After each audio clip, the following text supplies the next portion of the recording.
샬롬. Shalom semuanya. 예, 은혜로운 저녁 시간입니다. Ya, saya percaya malam hari ini adalah malam yang luar biasa bagi kita semua.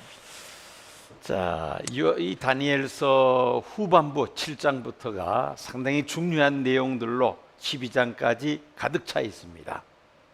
Jadi kitab Daniel dimulai dari pasal 7 sampai pasal 12 ini mengandung pesan-pesan yang sangat penting bagi kita semua. 다니엘서 6장까지는 다니엘이 바벨론 제국과 그리고 메데 바사 제국에 있을 때에 있었던 그 사건들을 기록한 것입니다. Dari pasal 7 sampai pasal 12 ini mencatat peristiwa-peristiwa yang terjadi ketika Daniel berada di bawah pemerintahan kekaisaran Babel dan juga Media Persia. 다니엘서 6장부터는 완전히 내용이 달라집니다. Sampai pasal 6 ini benar-benar berbeda dengan kisah pasal 7 sampai pasal 12. 인류 역사 미래에 대하여 다니엘이 환상 가운데 본 그 계시를 기록한 것이 7장에서 12장까지입니다. Jadi dari pasal 7 sampai pasal 12 ini mencatat hal-hal yang akan terjadi pada akhir zaman yang dilihat oleh Daniel di dalam penglihatannya.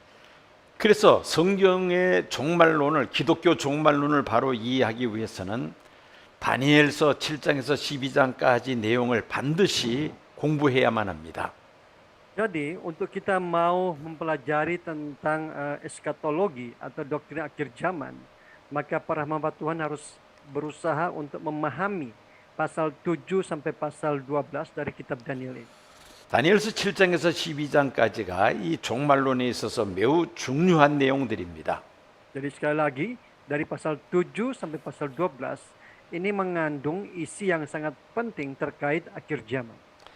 지금으로부터 2600년 전에 다니엘을 통하여 하나님께서 계시하신 이 내용은 종말론에 있어서 매우 중요한 내용들이라는 것입니다. Jadi sekali lagi bahwa wahyu yang Tuhan nyatakan kepada Daniel sekitar 2600 tahun yang lalu ini adalah wahyu yang sangat penting bagi kita yang hidup di zaman ini. 그래서 우리가 다니엘서 7장, 다니엘서 후반부인 7장부터는 이제는 종말론을 우리가 의식하면서 성경 공부를 진행하겠습니다. Ya, jadi sambil kita mengingat bahwa dari pasal 7 sampai pasal 12 ini membahas tentang eskatologi, maka kita harus berusaha untuk memahami isinya dengan benar. 우리가 오늘 공부할 15과의 제목은 넷째 짐승의 진상입니다. Dan tema daripada bab 15 pada malam hari ini itu adalah tentang penjelasan tentang binatang keempat. 15절에서 28절까지 말씀을 우리 다 같이 함께 영상을 통해서 우리가 시청하시겠습니다. Mari kita melihat dan mendengar bersama-sama Daniel dari pasal 7 ayat 15 sampai 28.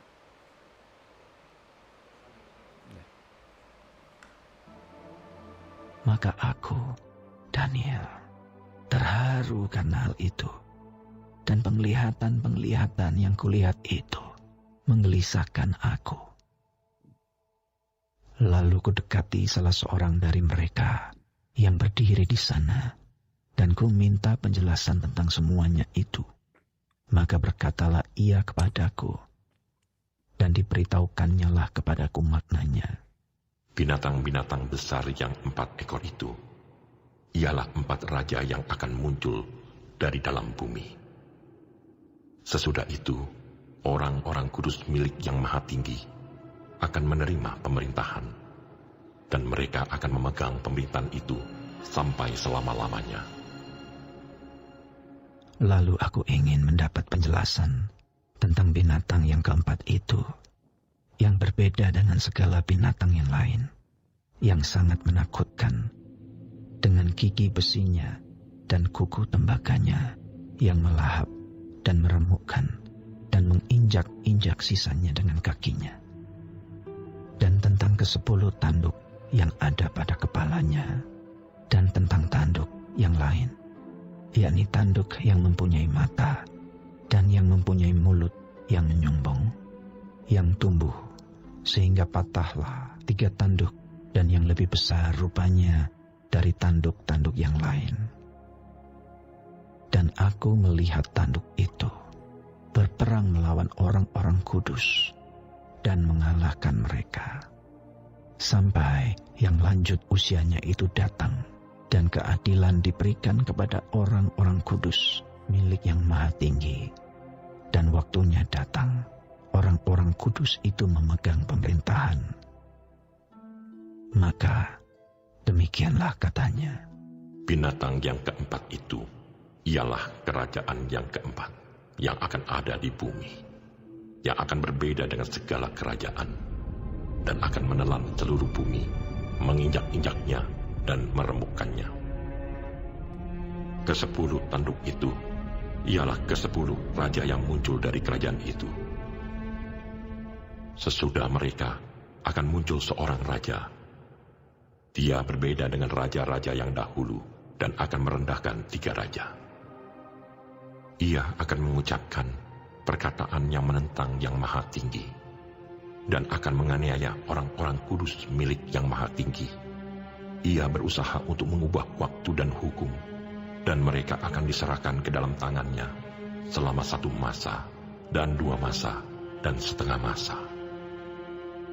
Lalu majelis pengadilan akan duduk, dan kekuasaan akan dicabut daripadanya untuk dimusnahkan dan dihancurkan sampai lenyap. Maka pemerintahan, kekuasaan, dan kebesaran dari kerajaan-kerajaan di bawah semesta langit akan diberikan kepada orang-orang kudus, umat yang maha tinggi. Pemerintahan mereka adalah pemerintahan yang kekal, dan segala kekuasaan akan mengabdi dan patuh kepada mereka. Sekianlah berita itu. Adapun aku, Daniel, pikiran-pikiranku sangat menggelisahkan aku, sehingga aku menjadi pucat, dan aku menyimpan hal itu dalam ingatanku. 아멘. Amin.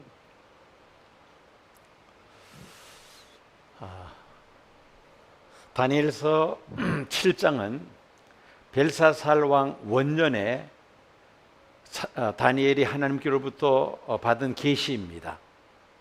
Jadi Daniel pasal 7 ini adalah wahyu yang diterima oleh Daniel pada masa pemerintahan Raja Belshazzar.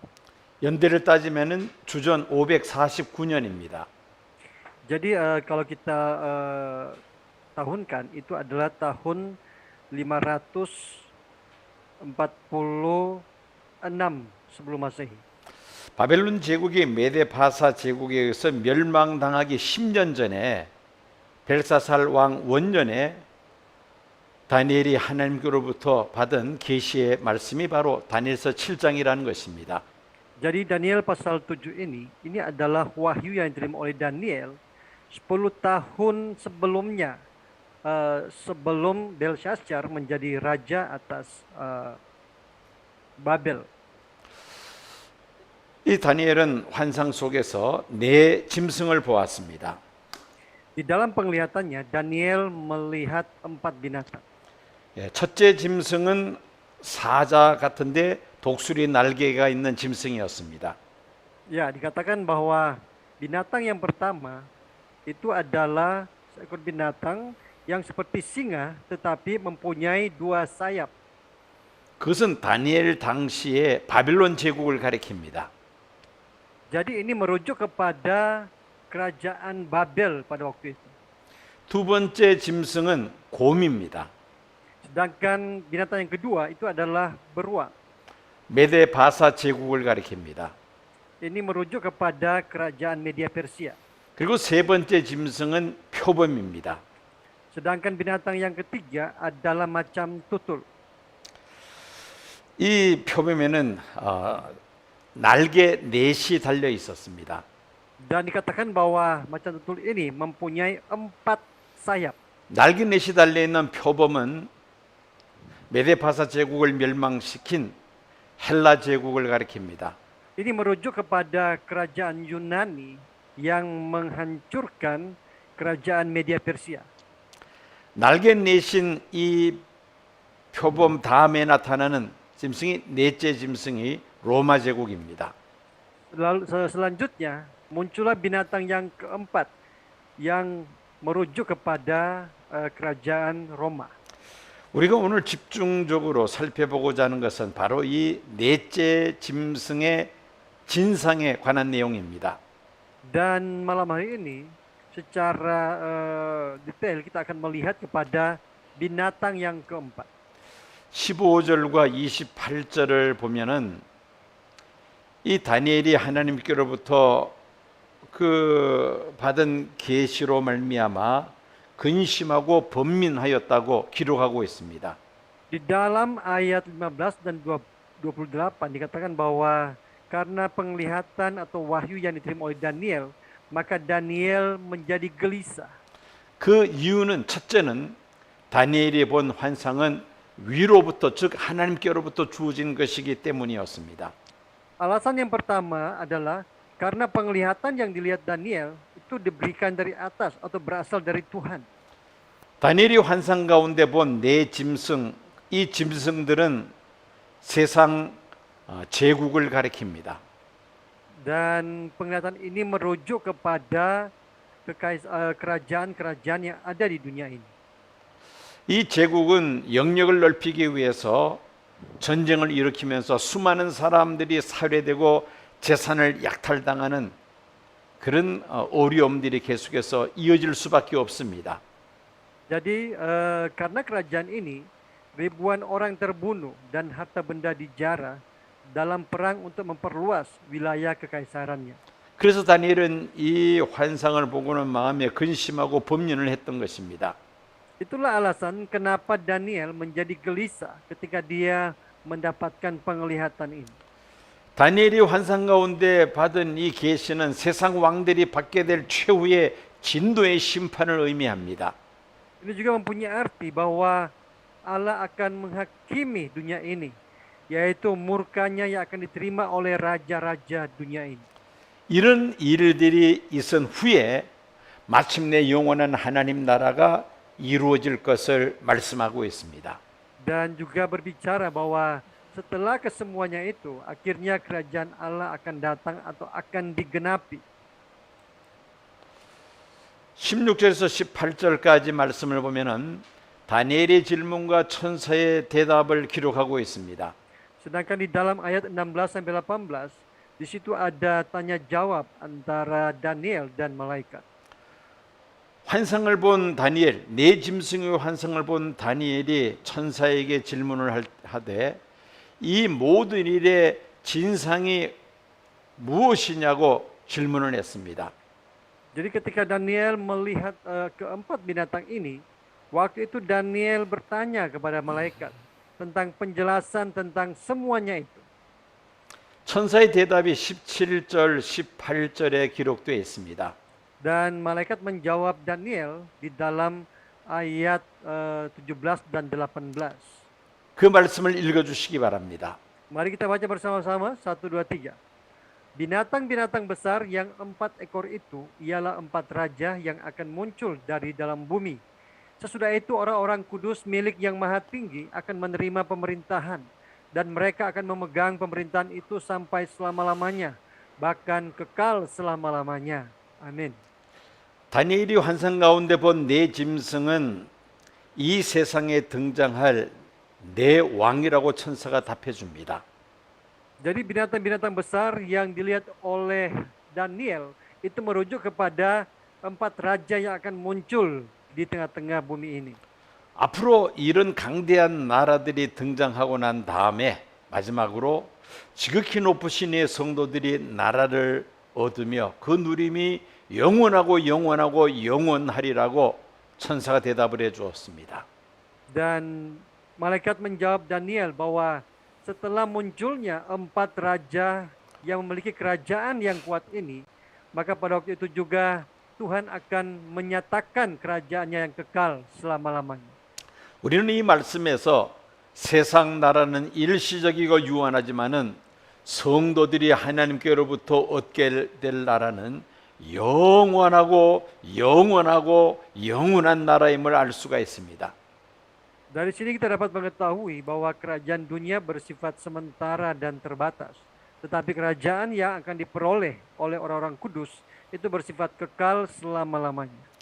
우리는 여기서 세상 나라와 성도들이 얻을 나라의 통치 원리를 서로 비교해 볼 수가 있습니다. Jadi kita dapat membandingkan prinsip pemerintahan antara kerajaan dunia dan kerajaan yang akan diperoleh orang-orang kudus. 먼저 세상 왕들이 다스리는 세상 나라에 대한 내용입니다. Yang pertama adalah tentang prinsip dari kerajaan dunia ini. 그 통치 원리는 첫째는 땅의 원리입니다. Yang pertama adalah bahwa ini adalah prinsip-prinsip yang ada di bumi ini. 그리고 이 세상 나라는 정복과 그리고 복종을 요구합니다. Dan kerajaan-kerajaan dunia mereka selalu melakukan penaklukan dan penundukan. 이 세상 나라는 강제적으로 임하는 나라이고 또 굴복에 뒤따릅니다. Dan mereka melakukan pemaksaan agar musuh-musuh mereka menyerah. 이 세상 나라는 원성과 원성으로 원망과 원성으로 억압을 하는 나라입니다. Dan kerajaan dunia ini selalu melakukan penindasan dengan kebencian dan keluhan-keluhan. 황제가 등장해서 그 제국의 영토를 넓혀 나가기 위해서는 피비린내 나는 전쟁들을 통하여 많은 사람들이 살해되고 재산이 약탈당합니다. Jadi ketika muncul seorang raja, maka raja tersebut akan untuk memperluas kerajaannya, dia akan membunuh begitu banyak orang dan menjara harta kekayaan mereka. 이것이 바로 세상 나라의 통치 원리입니다. Ini adalah prinsip dari kerajaan dunia ini. 자, 이제는 성도들이 얻을 하나님의 나라의 통치 원리를 한번 생각해 보겠습니다. Dan mari kita lihat prinsip dari kerajaan sorga. 통치 원리는 하늘의 원리입니다. Sekali lagi, kerajaan sorga mempunyai prinsip-prinsip dari sorga. 성도들이 얻을 하나님의 나라는 사랑과 헌신이 있는 나라입니다. Ini adalah kerajaan yang menuntut kasih dan pengabdian. 세상 나라는 정복하게 되고 복종을 요구하지만 성도들이 얻을 하나님의 나라는 사랑과 헌신으로 이루어지는 나라라는 것입니다. Meskipun kerajaan dunia melakukan pemaksaan agar orang-orang menyerah, tetapi kerajaan sorga justru melakukan pelayanan dan pengorbanan. 세상 나라는 강제와 굴복으로 이어지지만은 그러나 성도들이 얻을 하나님의 나라는 섬김과 희생을 통해서 이루어지는 나라입니다. Ya, jadi kerajaan sorga itu adalah kerajaan yang melakukan pelayanan dan pengorbanan. 세상 나라는 강대한 제왕이 등장해서 수많은 전쟁들을 거치면서 사람들로부터 원성과 원망으로 억압을 하지만은 성도들이 얻을 하나님의 나라는 감사와 찬양의 나라입니다. Dan meskipun kerajaan dunia melakukan penindasan dengan kebencian dan keluhan, tetapi kerajaan sorga itu adalah kerajaan yang penuh ucapan syukur dan puji-pujian. 이것이 바로 세상 나라와 하나님의 나라의 차이입니다. Ini adalah perbedaan antara kerajaan dunia dan kerajaan sorga. 내 짐승, 내 제국은 바로 이 세상 나라에 해당됩니다. Jadi 4 binatang, yaitu 4 kerajaan, itu berbicara tentang kerajaan dunia ini atau prinsip-prinsip dunia. 넷째 짐승, 이 넷째 나라가 심판을 받은 후에 성도들이 기업을 얻을 영원한 하나님 나라가 이루어집니다. Dan setelah 4 binatang ini atau 4 kerajaan ini dihukum, maka Tuhan akan menggenapi kerajaannya yang kekal itu. 성도들이 얻을 하나님의 나라의 통치 원리는 사랑과 헌신이며 섬김과 희생이며 감사와 찬양입니다. Untuk kerajaan yang memiliki prinsip kasih dan pengabdian, pelayanan dan pengorbanan, ucapan syukur dan pujian. 교회는 하나님 나라의 모형과 같은 기관입니다. Gereja adalah lembaga yang menggambarkan kerajaan Allah. 그래서 교회는 사랑과 헌신이 있어야 합니다. Sehingga di dalam gereja harus ada kasih dan pengabdian. 교회는 서로 섬기고 희생하는 공동체입니다. Komunitas yang saling melayani dan saling berkorban. 교회는 감사와 찬양이 넘치는 공동체입니다. Komunitas yang penuh ucapan syukur dan puji-pujian kepada Tuhan. 왜냐하면 교회는 하나님 나라의 모형과 같은 공동체이기 때문입니다. Karena gereja adalah komunitas yang menggambarkan kerajaan Allah itu. 19절에서 22절까지 말씀을 보면은 다니엘이 넷째 짐승의 진상을 알고자 하는 이유를 소개하고 있습니다. Di dalam ayat 19 sampai 22, di situ dijelaskan alasan Daniel ingin mendapat penjelasan tentang binatang keempat. 열 뿔에서 다른 한 뿔이 올라와서 세 뿔을 굴복시키는 이런 놀라운 일들이 넷째 짐승 안에서 이루어집니다. Jadi dikatakan bahwa binatang yang keempat ini memiliki 10 tanduk pada kepalanya dan tanduknya yang lain tumbuh sehingga patahlah 3 tanduk. 자, 이 넷째 짐승은 다른 짐승과는 달리 심히 무서웠다고 말씀합니다. Dikatakan bahwa binatang yang keempat ini berbeda dengan binatang yang lain. Ia sangat menakutkan. 이 넷째 나라의 머리에 10뿔이 있었는데 또 다른 뿔이 나와서 세 뿔을 뽑아버립니다. 10 tanduk ada pada kepalanya dan tanduk lain tumbuh sehingga patahlah 3 tanduk. 이 다른 뿔은 눈과 입이 있고 다른 뿔보다 크다고 기록하고 있습니다. Dan tanduk ini mempunyai mata dan mulut yang lebih besar. 그리고 이 뿔이 성도들과 싸워서 이기게 될 것이라고 말씀합니다. Tanduk ini juga berperang melawan orang-orang kudus dan mengalahkan mereka. 이런 일이 있은 후에 때가 이르매 성도들이 하나님 나라를 얻게 될 것이라고 말씀합니다. Dan dikatakan bahwa waktunya datang orang-orang kudus itu memegang pemerintah. 이것이 바로 19절에서 22절까지 있는 다니엘이 넷째 짐승의 진상을 알고자 하는 이유였습니다. Ini adalah alasan Daniel ingin mendapatkan penjelasan tentang binatang keempat. 자, 이제 23절에서 27절까지 넷째 짐승의 진상에 대해서 살펴봅니다. Sekarang kita akan melihat penjelasan binatang keempat dari ayat 23 sampai 27. 이 넷째 짐승은 넷째 나라를 가리킵니다. Binatang keempat adalah kerajaan keempat. 이 넷째 나라는 로마 제국을 가리킵니다. Ini merujuk kepada kerajaan Roma. 로마 제국은 온 천하를 삼키고 밟아 부수뜨리는 그런 강대한 나라였습니다. Kerajaan Roma adalah sebuah kerajaan yang sangat kuat. Dia menelan seluruh bumi dan menginjak-injaknya dan meremukkan. 무력으로 많은 나라들을 정복했습니다. Dengan kekuatan militer, ia banyak menaklukkan kerajaan-kerajaan dan bangsa-bangsa. 세계의 길은 로마로 향한다는 그런 말씀이 있죠. Ada perkataan seperti ini, banyak jalan menuju ke Roma. 로마 제국에서는 전 세계로 갈 수 있는 길이 열려져 있다는 말입니다. Jadi, pada zaman Kekaisaran Romawi, ada begitu banyak jalan-jalan yang bisa menuju ke berbagai negara. 그만큼 로마 제국이 강대했다는 말이죠. Ini menjelaskan bahwa Kekaisaran Romawi adalah kekaisaran yang sangat kuat. 자, 이 넷째 짐승의 열 뿔은 넷째 나라에서 일어날 열 왕을 가리키고 있습니다. Ke-10 tanduk itu ialah ke-10 raja yang muncul dari kerajaan itu.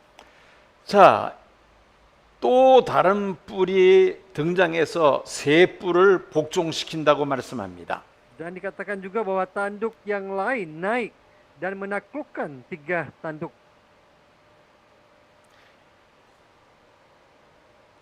그가 지극히 높으신 이를 대적하고 성도들을 괴롭힐 것이라고 예언하고 있습니다. Dikatakan bahwa ia bernubuat, ia akan mengucapkan perkataan yang menentang yang maha tinggi dan akan menganiaya orang-orang kudus. 자, 여기서 이제 11번째 뿔에 대해서 한번 살펴보도록 하겠습니다. Dan mari kita melihat tanduk yang ke-11. 반복되는 이야기지만은 열 뿔은 넷째 나라 로마 제국을 가리킵니다. Jadi sekali lagi bahwa tanduk binatang yang keempat itu merujuk kepada kekaisaran Romawi. 이 머리에서 열뿔 가진 머리에서 11번째 작은 뿔이 올라옵니다. Dan dikatakan bahwa dari kepalanya yang memiliki 10 tanduk ini, tiba-tiba muncul tanduk yang ke-11. 자, 이 작은 뿔에는 눈과 입이 있어 큰 말을 한다고 다니엘서 7장 8절 하반절에 말씀합니다. Di dalam Daniel pasal 7 ayat 8b dikatakan bahwa pada tanduk itu tampak ada mata seperti mata manusia dan mulut yang menyombong. 그리고 다니엘서 9장 27절을 보면은 유태인과 7년간 거짓 평화 조약을 체결할 것이라고 말씀합니다. Dan di dalam pasal 9 ayat 27 dikatakan bahwa ia akan membuat perjanjian damai palsu dengan orang Yahudi selama 1 kali 7 masa. 누가 유대인과 7년간의 거짓 평화 조약을 체결하죠? Siapa yang akan membuat perjanjian damai palsu dengan orang Yahudi? 카메라. 그것은 바로 적그리스도, 작은 뿔 적그리스도입니다. Dia adalah tanduk ke-11 yaitu Antikristus. 이 적그리스도는 지극히 높으신 이를 말로 대적할 것이라고 말씀하고 있습니다. Dikatakan bahwa Antikristus Anda ini makan ya? akan melawan yang maha tinggi dengan kata-kata. 그리고 이 적그리스도는 평화 조약을 깨뜨리고 성도들을 한 때와 두 때와 반 때, 즉 3년 반 동안 괴롭힐 것을 말씀하고 있습니다. Dan ia akan melanggar perjanjian damai dan menyiksa orang-orang kudus selama 1 masa, 2 masa, dan setengah masa, yaitu 3,5 tahun. 자, 넷째 짐승에서 11번째 뿔, 장차 적그리스도가 등장해서 행할 그러한 일들을 예언하고 있는 말씀입니다.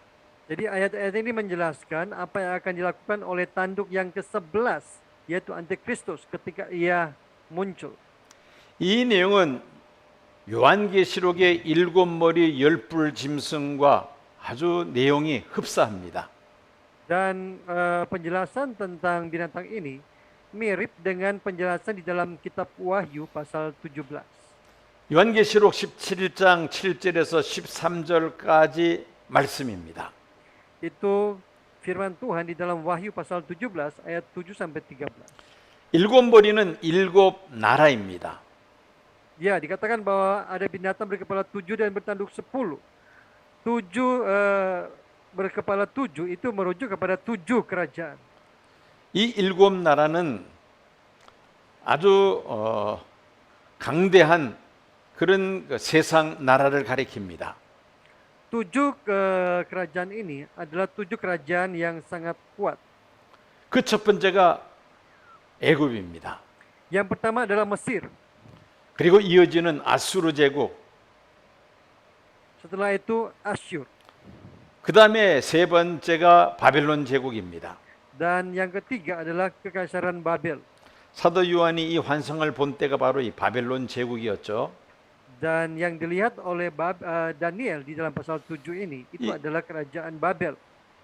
이 바벨론 제국은 메데바사 제국에 의해서 멸망당합니다. Dan akhirnya Kekaisaran Babel ini ditaklukkan oleh Media Persia. 뒤이어서 헬라 제국이 등장하면서 메데바사 제국을 멸망시킵니다. Selanjutnya muncullah Kekaisaran Yunani yang menghancurkan Media Persia. 그리고 로마 제국이 등장해서 또 헬라 제국을 멸망시키죠. Selanjutnya muncullah Kekaisaran Romawi yang menghancurkan Kekaisaran Yunani. 이 넷째 나라 로마 제국에서 10뿔 나라가 등장할 것을 예언하고 있습니다. Dan dinubuatkan bahwa melalui Kekaisaran Roma ini, yaitu binatang yang keempat, muncul satu tanduk kecil. 10뿔은 열왕으로 구성될 가칭 신로마 제국을 가리킵니다. Jadi 10 tanduk adalah Kekaisaran Neo-Roma yang akan terdiri dari 10 raja. 바다에서 올라오는 7머리 10뿔 짐승에 대해서는 계시록 13장 1절에서 10절까지 자세히 설명하고 있습니다. Dan khususnya dalam Wahyu pasal 13 ayat 1 sampai 10 dijelaskan dengan detail binatang berkepala 7 dan bertanduk 10 yaitu Antikristus yang keluar dari dalam laut. 자, 이 바다에서 올라오는 7머리 10뿔 짐승은 첫째 표범과 비슷하고 발은 곰의 발이고 입은 사자의 입과 같다고 요한계시록 13장에 기록되어 있습니다. Jadi di dalam Wahyu pasal 13 dicatat bahwa binatang yang keluar dari dalam laut ini dia serupa dengan macan tutul dan kakinya seperti kaki beruang dan mulutnya seperti mulut singa. 그리고 두 번째 용 마귀가 짐승 적그리스도에게 권세를 주는 그러한 내용이 나와 있습니다. Lalu muncullah iblis atau naga yang memberikan kekuasaannya kepada binatang itu yaitu antikristus.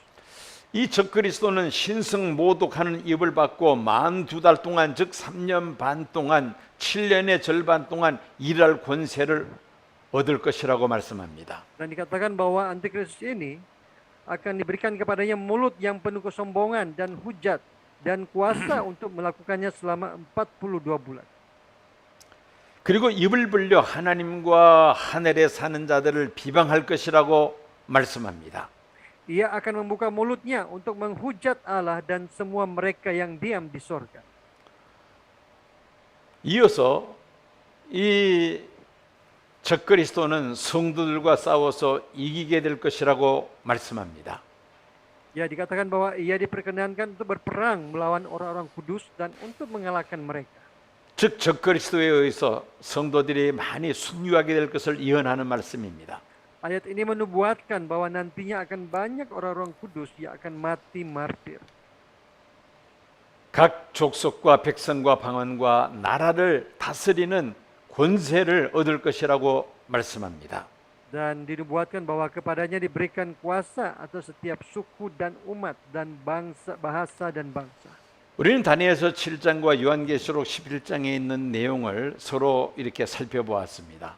Jadi kita sudah melihat bersama-sama isi dari kitab Daniel pasal 7 dan Wahyu pasal 13. 한번 이 도표로 계시록 17장과 다니엘서 7장을 서로 한번 비교해 보겠습니다. Mari kita bandingkan ini melalui sebuah diagram seperti ini.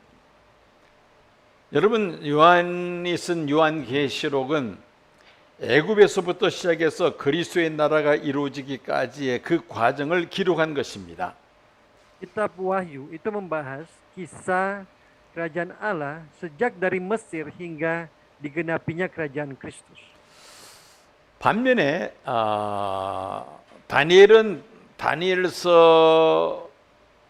이 다니엘서에 바벨론 제국에서부터 그리스도의 나라가 이루어지기까지의 그 과정을 자세하게 기록하고 있습니다. Sedangkan kitab Daniel itu membahas peristiwa yang terjadi sejak dari Babel hingga digenapinya kerajaan Kristus. 자, 이 요한계시록과 다니엘은 상당한 그 시대 그런 그 격차가 있습니다. Dan sehingga ada perbedaan waktu antara kitab Wahyu dan kitab Daniel ini. 요한계시록 17장에 우리가 이 도표를 한번 먼저 보시겠습니다. Mari kita lihat diagram ini. 성경은 창세기 시작해서 요한계시록으로 끝이 납니다. Alkitab dimulai dari kitab Kejadian dan diakhiri dengan kitab Wahyu. 요한계시록 17장을 보면은 다섯은 망하였고 하나는 있고 하나는 아직 이르지 아니하였다고 그렇게 말씀하고 있습니다. Di dalam Wahyu pasal 17 dikatakan bahwa 5 diantaranya sudah jatuh, yang 1 ada, yang lain belum datang. 자, 우리는 이 말씀을 아주 잘 살펴봐야만 합니다. Kita harus bisa memperhatikan dengan baik perkataan firman Tuhan ini. 사도 요한이 계시를 받았을 때는 예수님 부활 승천하시고 그리고 주 90년대에 사도 요한이 밤모섬에서 받은 계시가 요한계시록입니다. Jadi kitab Wahyu ini adalah kitab Wahyu yang diterima oleh Rasul Yohanes ketika Tuhan Yesus bangkit dari kematian dan terangkat ke surga, dan ketika Rasul Yohanes sedang berumur 90 tahun ketika dia berada di Pulau Patmos. 사도 요한을 기준으로 해서 즉 당시 로마 제국이죠. 로마 제국을 기준으로 해서 다섯은 망하였다고 그렇게 말씀하고 있습니다. Jadi sesuai dengan latar belakang Yohanes ketika menulis kitab Wahyu ini, 5 diantaranya sudah jatuh, yang 1 ada. 하나는 있다. 이것은 사도 요한 당시에 로마 제국을 가리킵니다. Jadi yang 1 ada, ini sesuai dengan latar belakang zaman di mana Rasul Yohanes hidup, itu merujuk kepada kekaisaran Roma. 그렇다면 로마 제국 이전에 5개 나라는 어떤 나라일까요? Jadi 5 negara sebelum kekaisaran Roma, itu kira-kira negara-negara mana saja? 이것은 이제 중동을 중심으로 해서 우리가 본 것입니다. Itu adalah kerajaan-kerajaan yang berpusat di Timur Tengah. 이 계시 속에 이 동양에 있는 나라들에 대해서는 전혀 언급이 없습니다. Jadi di dalam kitab Wahyu tidak disebutkan tentang kerajaan-kerajaan yang ada di daerah timur. 중국에 대한 기록은 없습니다. Tidak ada juga catatan tentang kerajaan Cina. 일본에 대한 기록도 없습니다. Tentang Jepang tidak ada. 한국에 대한 기록도 없습니다. Tentang Korea pun tidak ada. 이 세미나에 참석하는 인도네시아, 말레이시아도 여기에 포함되어 있지 않습니다. Juga tidak ada negara dari orang-orang yang hadir dalam seminar ini, Indonesia atau Malaysia. 오직 이 유럽을 중심으로 해서 나눈 것입니다. Jadi hanya dibagi berpusat pada daerah Timur Tengah dan Eropa. 자, 사도 요한 당시 로마 제국 이전에 5은 망하였다 했는데 그 5 나라는 어떤 나라일까요? Jadi sesuai dengan latar belakang zaman di mana Rasul Yohanes hidup, kira-kira apa-apa saja 5 negara yang disebut yang sudah jatuh itu. 그 첫 번째가 주전 1600년에서 1200년까지의 애굽입니다. Yang pertama adalah Kekaisaran Mesir yang ada pada tahun 1600 sampai 1200 sebelum Masehi. 두 번째 나라는 주전 1600년에서 1200년까지의 아수르 제국입니다. Sedangkan kekaisaran yang kedua adalah Kekaisaran Asyur yang ada pada tahun 900 sebelum Masehi sampai 607. 세 번째 나라는 주전 606년에서 주전 536년까지 바벨론 제국을 가리킵니다. Sedangkan kekaisaran yang ketiga itu adalah kekaisaran yang ada dari tahun 606 sampai 536 sebelum Masehi, yaitu Babel. 그리고 주전 330년에서 146년까지는 헬라 제국입니다. Selanjutnya Media Persia dari tahun 536 sampai 330. 예. 그다음 5번째 나라가 헬라 제국입니다. Dan yang kelima itu adalah Kekaisaran Yunani dari tahun 330 sampai 146 sebelum Masehi. 이렇게 5개 나라는 이제 망하고 없습니다. Jadi pada zaman Rasul Yohanes, 5 kekaisaran ini sudah jatuh, sudah tidak ada. 사도 요한 당시의 나라는 로마 제국입니다. Dan yang keenam, yang 1 yang masih ada itu adalah Kekaisaran Roma. 자, 요한계시록 17장에 보면은 아직 이르지 아니한 한 나라가 남아 있습니다. Tetapi Daniel juga berkata bahwa yang lain belum datang. 그 나라는 7째 나라로서 우리가 가칭 신로마 제국이라고 우리가 이름을 붙여볼 수 있습니다. Ya, kita dapat mengatakan itu sebagai kerajaan Neo-Roma. 이 10뿔로 된 이 신로마 제국에서 한 뿔이 나와서 세 나라를 뿌리째 뽑을 텐데 그 한 뿔이 바로 8째 왕 적그리스도라고 말씀합니다. Ya, jadi dari 7 tanduk yang merujuk kepada 10 raja dari kekaisaran yang ke-7 ini, itu akan muncul satu tanduk yang kita sebut sebagai raja yang ke-8. 애굽에서부터 시작해서 그리스도의 나라, 영원한 하나님 나라가 이루어지기까지의 그 장차 등장할 세상 나라들을 사도 요한이 본 것이 바로 요한계시록 17장입니다. Jadi Rasul Yohanes melihat di dalam Wahyu pasal 17 ini kerajaan-kerajaan yang akan muncul sejak dari kerajaan pertama yaitu Mesir. 반면에 다니엘이 환상 가운데 본 것은 네 짐승이었습니다. Selanjutnya Daniel juga melihat tentang binatang keempat binatang dalam penglihatan. 그 네 짐승은 다니엘이 살고 있던 그 바벨론 제국에서부터 시작이 되죠.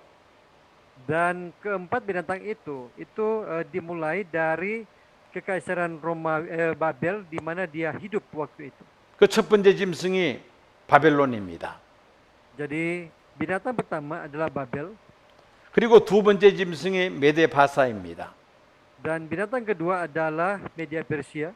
세 번째 짐승이 헬라 제국입니다. Binatang yang kelima adalah kerajaan Yunani.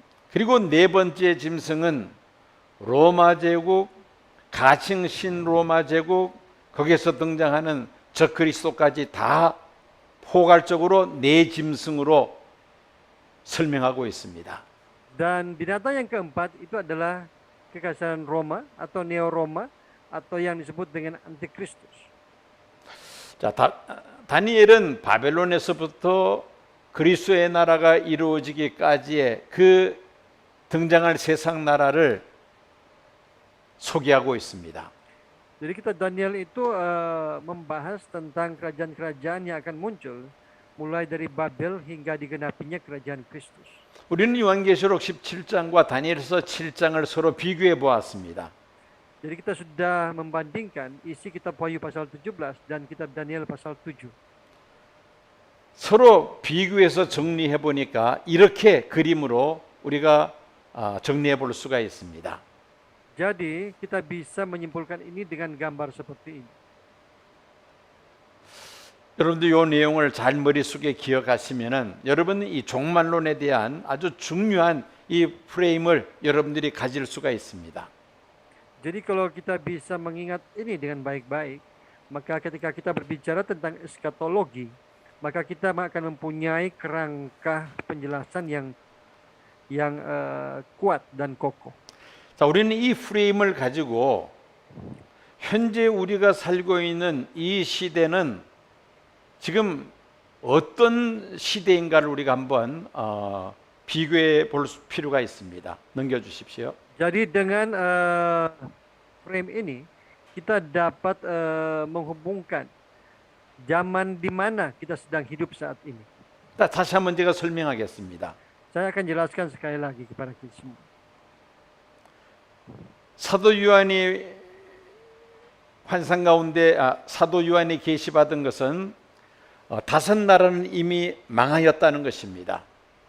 Jadi ketika Rasul Yohanes mendapatkan wahyu, dia menerima bahwa 5 negara sudah jatuh. 그 다섯 나라가 애굽, 아수르, 바벨론, 메데바사, 헬라까지입니다. Dan 5 kerajaan itu adalah Mesir, Asyur, Babel, Media Persia, dan Yunani. 그리고 하나는 있는데 그것은 사도 요한 당시에 로마 제국을 가리킵니다. Yang satu ada, dan ini merujuk kepada kekaisaran Roma pada saat Rasul Yohanes masih hidup waktu itu.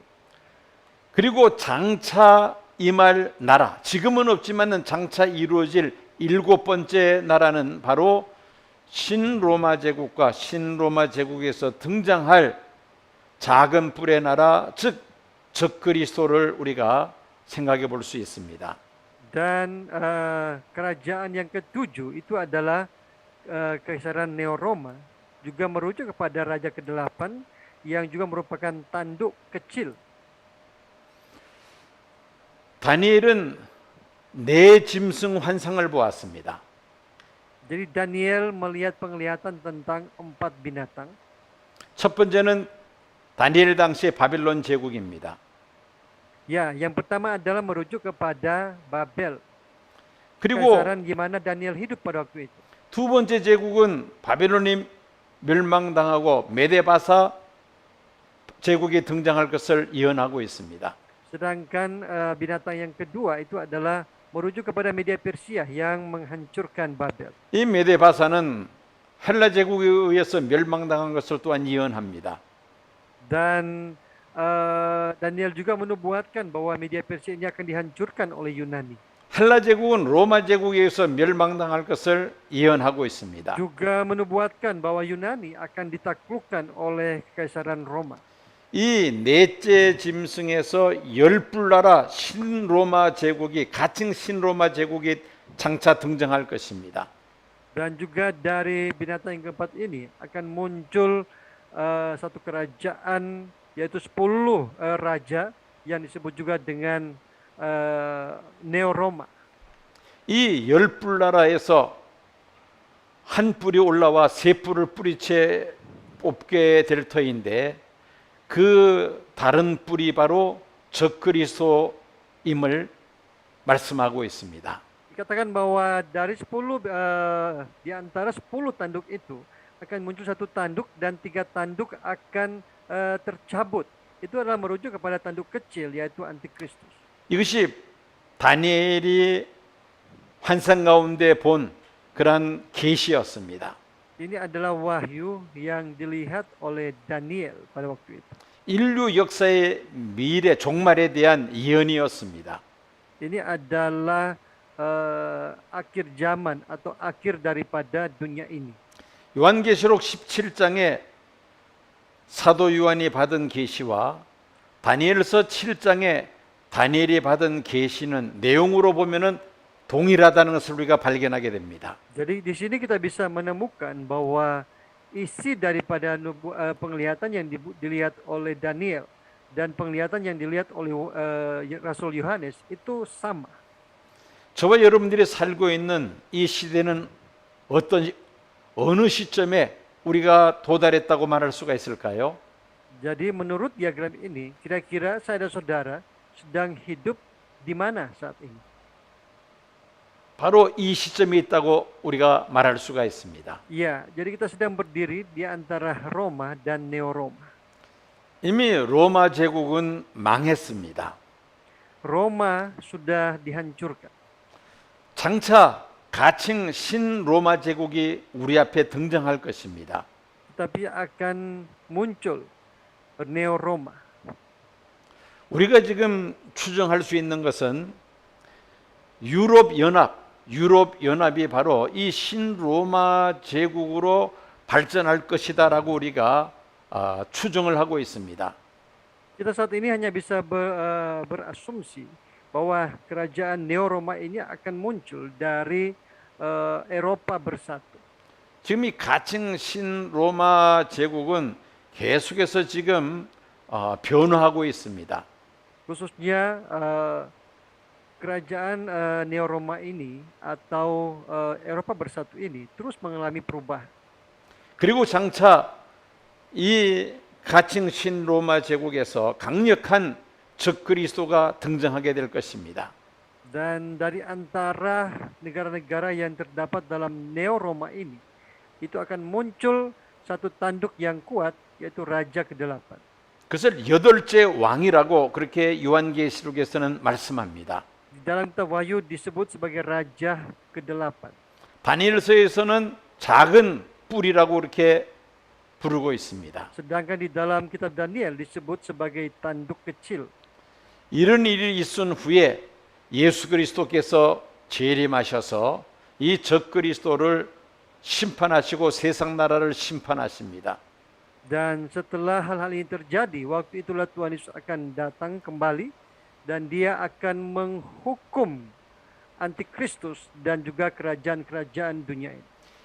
예수님의 재림으로 천전왕국이 이루어질 것입니다. Dan pada saat Tuhan Yesus datang kembali, maka kerajaan 1000 tahun akan datang. 성도들은 부활하여 천년왕국에 들어가게 되며 이어지는 새 하늘과 새 땅에 들어가 영생 복락을 우리가 누리게 될 것입니다.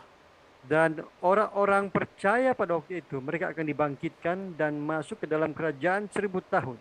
Setelah itu mereka akan masuk ke dalam langit dan bumi yang baru, di mana mereka akan hidup di sana kekal selama-lamanya. 자, 한번 또 내용을 정리해서 한번 설명을 하겠습니다. Saya akan menjelaskan sekali lagi untuk Bapak Ibu semua. 다니엘이 본 넷째 짐승의 제2 국면, 이것이 세상 마지막 때 일어날 사건입니다. Jadi fase kedua dari binatang keempat yang dilihat Daniel ini merujuk kepada akhir dari dunia ini. 지금 우리가 살고 있는 이 세상이라는 말입니다. Ini merujuk kepada zaman di mana kita sedang hidup saat ini. 사도 요한이 본 일곱째 머리 나라가 이루어지려고 하고 있는 그런 시대 속에서 우리가 살고 있습니다. Jadi kita sedang hidup di satu zaman di mana kepala ketujuh yang dilihat Yohanes akan segera digenapi. 우리는 머지않아 열불로 이루어진 가칭 신로마 제국을 보게 될 것입니다. Tidak lama lagi akan terlihat kekaisaran yang disebut Neo-Roma. 거기서 나올 작은 뿔, 곧 적그리스도와 부딪히게 될 것입니다. Dan dari situ yang terdiri dari 10 tanduk dan ia akan bertabrakan dengan tanduk kecil yang keluar darinya yaitu Antikristus. 그리고 난 다음에 예수님께서 영광 중에 재림하시고 영원한 하나님 나라를 완성하실 것입니다. Setelah itu Tuhan Yesus datang kembali dan dalam kemuliaannya dan menggenapi kerajaan Allah yang kekal. 이제 넷째 짐승의 최후에 대해서 살펴보겠습니다.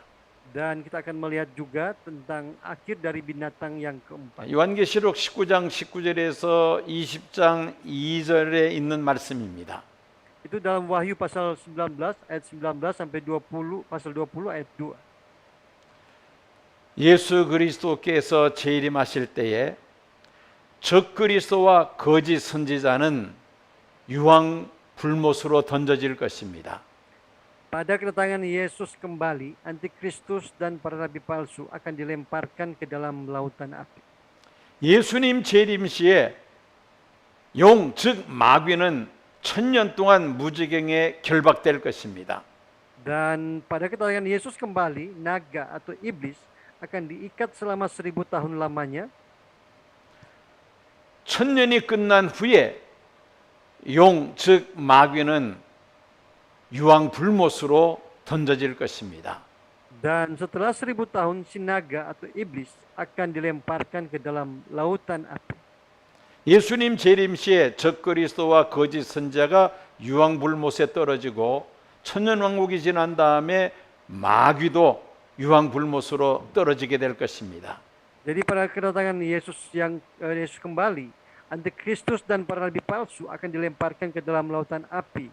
Dan setelah diikat selama 1000 tahun, maka iblis juga akan dilemparkan ke dalam lautan api. 그리고 난 다음에 새 하늘과 새 땅에 이루어질 것을 성경은 예언하고 있습니다. Dan setelah itu langit dan baru dan bumi yang baru akan turun dari surga. 우리 한국에 이 신천지라는 그런 이단이 한국 사회를 굉장히 어지럽혔습니다. Di Korea Selatan ada satu bidat yang bernama Shincheonji atau bidat yang disebut dengan langit dan yang baru dan bumi yang baru. 이 신천지는 기독교인들을 타겟으로 해서 포교 활동을 합니다. Target mereka adalah orang-orang yang sudah percaya kepada Yesus Kristus. 요한계시록을 임의로 해석을 해서 기존 성도들을 미혹해서 신천지로 끌어들였습니다. Mereka menafsirkan kitab Wahyu dengan secara salah dan mereka berusaha untuk menarik orang-orang Kristen untuk meninggalkan gereja. 요한계시록을 임의로 그렇게 멋대로 해석을 했습니다. Jadi mereka menafsirkan kitab Wahyu ini sesuka hati mereka. 교주는 자기 자신을 성령님이라고 그렇게 말을 합니다. Pendiri agama ini menyebut bahwa dirinya adalah Roh Kudus. 자기가 보혜사 성령이라고 그렇게 말을 합니다. Dia mengatakan bahwa dirinya adalah penghibur. 도덕적으로 윤리적으로 한국 사회에 많은 무리를 일으켰습니다. Jadi banyak sekali menimbulkan hal-hal yang amoral dan juga yang tidak etis di dalam masyarakat Korea Selatan. 지금 인도네시아에 건너가서 또 인도네시아 크리스찬들을 많이 미워하고 있다는 이야기를 들었습니다. Dan saya juga mendengar bahwa bidat ini sudah masuk ke Indonesia dan banyak menyesatkan orang Indonesia juga. 요한계시록을 자기 임의로 해석해서 가르치는 것입니다. Jadi bidat ini menafsirkan kitab Wahyu sesuka hati mereka demi menyesatkan banyak orang. 교회에서 요한계시록을 성도들에게 제대로 가르치지 아니하니까 성도들은 그런 이단에 빠져서 요한계시록을 공부한다 하면서 이단에 그만 미혹되고 맙니다. Ini karena banyak gereja yang tidak mengajarkan tentang kitab Wahyu kepada jemaat-jemaat, sehingga dengan mudah jemaat-jemaat tersesat ketika mendengarkan pengajaran kitab Wahyu. 우리는 작년에 이 줌으로 10개월 동안 요한계시록을 공부했습니다. Tahun lalu selama 10 bulan kita sudah belajar kitab Wahyu ini. 그리고 금년에 들어와서는 다니엘서를 지금 공부하고 있습니다. Dan tahun ini juga kita sedang belajar kitab Daniel. 우리는 이 예언서들을 바로 알아야 합니다. Maksudnya kita harus bisa mengerti kitab-kitab nubuatan ini dengan benar. 그리고 성도들에게 가르쳐야만 합니다. Dan kita juga harus mengajarkan kepada jemaat-jemaat yang kita layani. 교회에서 가르치지 아니하면은 이런 이단들에게 성도들이 미혹될 수밖에 없는 것이죠. Tanpa kita mengajarkan kepada jemaat-jemaat kita dengan benar, maka jemaat-jemaat kita akan mudah ditarik kepada kesesatan. 예수님 재림 시에 이런 이단들, 거짓 선지자들 유황불못에 던져질 것입니다. Dikatakan bahwa pada kedatangan Yesus yang kembali, antikristus dan para nabi palsu akan dilemparkan ke dalam lautan api. 이제 다니엘서 7장 26절에서 27절까지를 보면은 성도의 최후의 승리에 대해서 말씀하고 있습니다. Dan di dalam ayat 26 sampai 27 ditegaskan tentang kemenangan terakhir orang-orang kudus. 심판이 시작되면 짐승은 권세를 빼앗기고 완전히 멸망할 것입니다. Lalu majelis pengadilan akan duduk dan kekuasaan akan dicabut daripadanya untuk dimusnahkan dan dihancurkan sampai lenyap. 나라와 권세와 온 천하 나라들의 위세가 지극히 높으신 이의 기록한 백성에게 붙임받을 것입니다. Maka pemerintahan, kekuasaan, dan kebesaran dari kerajaan-kerajaan di bawah semesta langit akan diberikan kepada orang-orang kudus, umat yang maha tinggi. 그리고 예수 그리스도의 제 이름으로 이루어지는 하나님 나라는 영원합니다. Dan pemerintahan kerajaan Allah yang akan digenapi saat Yesus datang kembali, itu adalah pemerintahan yang kekal. 모든 권세 있는 자들이 다 하나님을 섬기며 복종하게 될 것입니다. Dan pada waktu itu segala kekuasaan akan mengabdi dan patuh kepada mereka. 이것이 바로 다니엘서 7장 마지막에 있는 성도의 최후의 승리에 관한 내용입니다. Ini adalah penjelasan tentang keadaan orang-orang kudus pada akhir zaman sesuai dengan Daniel pasal 7 ayat terakhir. 우리는 이 나라를 기업으로 얻을 때까지 진리를 바로 알고 하나님의 예언의 말씀을 바로 알고 바로 가르쳐서 최후의 승리를 얻는 그러한 성도와 교회가 되어야 할 것입니다. Kita semua harus bisa berpegang kepada kebenaran, kepada perkataan nubuatan ini sampai Tuhan Yesus datang kembali, sampai kita masuk ke dalam kerajaan Allah yang kekal itu. 기도하겠습니다. Mari kita berdoa. 하나님 감사합니다. Terima kasih ya Bapa. 다니엘서 7장과 요한계시록 17장을 서로 비교하면서 세상 그 종말에 대한 예언의 말씀을 저희들이 깨닫게 하심을 감사합니다. Tuhan, malam hari ini kami sudah membandingkan antara isi kitab Wahyu pasal 17 dan Daniel pasal 7. Dan kami Tuhan semakin menyadari tentang hal-hal yang akan terjadi pada akhir zaman. 말세지말을 맞이하여 거짓 선지자 이단들이 성도들을 미혹하는 그런 시대 속에 살고 있습니다. Kami tahu ya Tuhan bahwa Engkau tidak lama lagi akan datang kembali. Dan kami tahu bahwa saat ini para penyesat-penyesat sedang menyesatkan banyak orang-orang kudus.